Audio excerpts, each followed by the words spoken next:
Hey fam, so there are a lot of side characters in this story, right? And there is one character that I really want to talk about, or in this case make a video about, right? And that is Tina Quali, or Quali Tina. Get the pun in her name. That's gonna be important. Now, brief history about Tina, right? She is a former top idol within the Kano universe, and we also got to know her, or when she was introduced to us, she became this dance choreographer who guided the Rentaro family in their idol training activities during the Idol Project arc in chapter 62, and even made a reappearance in chapter 152.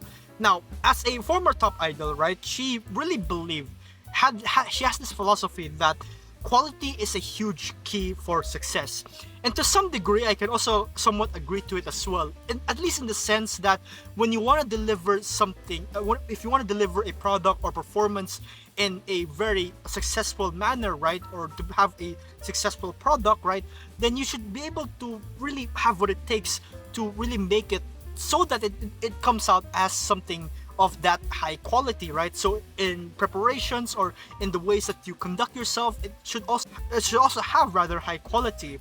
With that philosophy in mind, right, she would really do everything that it would take in order to maintain that level of quality, even more so, or even if it means rather to leave your friend behind and prioritize yourself. And that is precisely what she did, right? At least from what I understood from Tina's story, right, she has this very close friend within their idol group, right? Perhaps this friend of hers was a friend that she happened to meet when they formed their group together, and they just became really close, or both of them grew up to be idols together, right? Childhood friends, so to speak. It's not so clear, right, on that part, but we can tell that she had a close connection to this individual.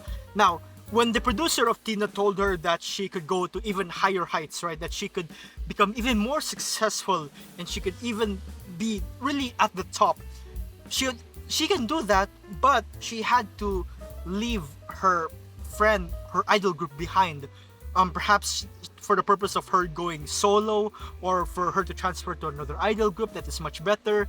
Again, the reason wasn't clear, but it was clear that she did leave her friend behind to pursue her own success, which is precisely what she tried to attempt to do with the Rentaro family in chapter 62.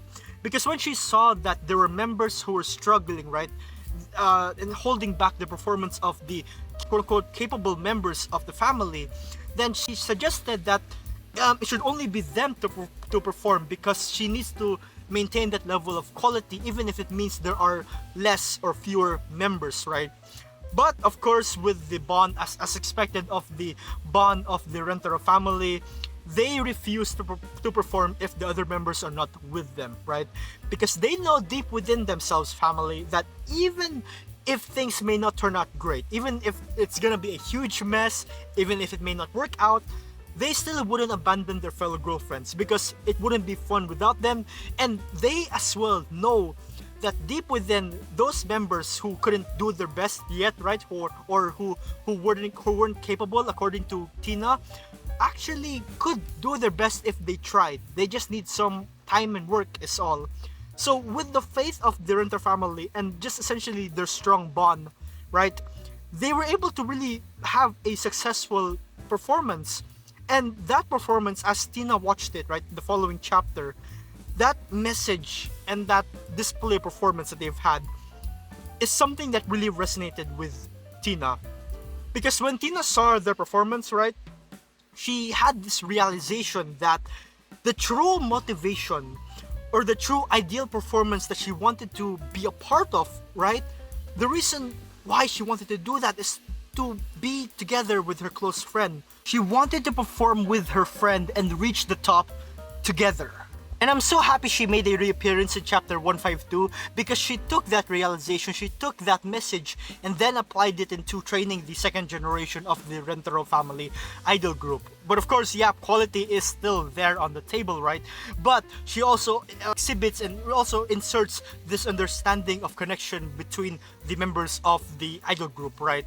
And when a similar conflict arose from them, right, when this particular this half of the members of the Rentaro family of the idol group were facing struggles and difficulties in keeping up with the quote unquote the well performed side, right, then Tina just watched over them, right? She didn't interfere. She just had faith in them that they would resolve their own problems, because she knew that they would really work things out together and work things out in a beautiful, beautiful manner. What initially made me thought about making this video at first, right, was just to talk about Tina's character design, because I just really love what she has going on with a sort of boyish haircut similar to Iku, right, and her eyes and just everything about her design is really extraordinary and superb. Again, from the simple message that we see from her story, it's very heartwarming and nice indeed, and it's a very, I would say so myself, it's a very good lesson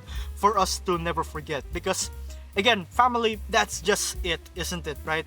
That people really do shine at their best. They shine at their brightest when they are together with the people that they love. Just have some faith and everything would work out fine, you know? Believe in each other and believe in your bonds. And with that being said, thank you for listening, family, and take care.